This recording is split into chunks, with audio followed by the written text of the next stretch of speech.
une personne déterminée et bienveillante. Une personne à l'écoute, sensible aux interrogations des opérateurs et toujours prêt à trouver des solutions pour les aider. Il donnait l'image d'une personne très agréable, qui connaissait bien son travail et qui avait à cœur de faire bouger les choses. C'est un être brillant qui nous manquera beaucoup. Nous avons eu beaucoup de chance de le connaître.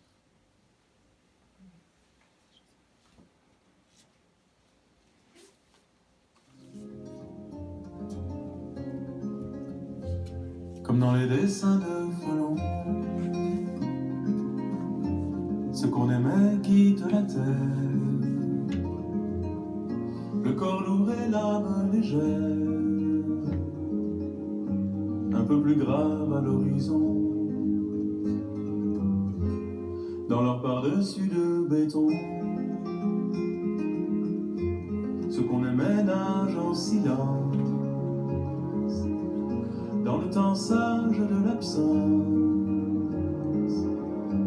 comme dans les dessins de Folon. On pourrait presque les toucher de l'autre côté du papier, fantômes gris les jours de paix, en long cortège de semaines, à rêver loin dans leur lumière. On pourrait presque enfin se taire, comme dans les dessins de Folon.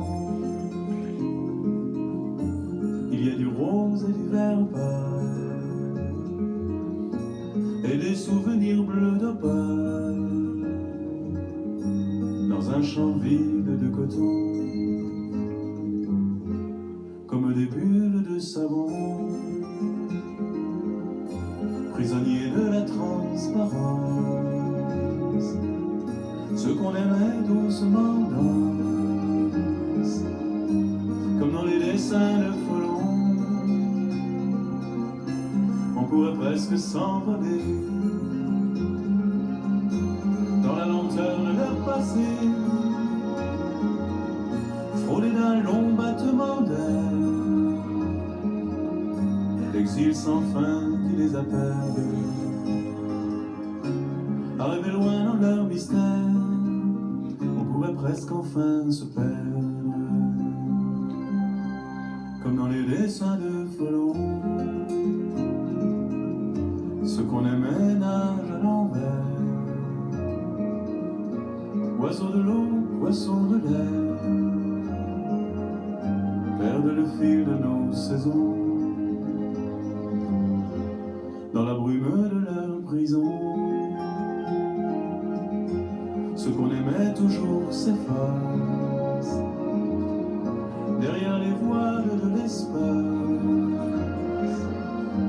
comme dans les dessins de Folon. Un jour on voudra leur parler de l'autre côté du papier. On rêvera d'aube plus pâle,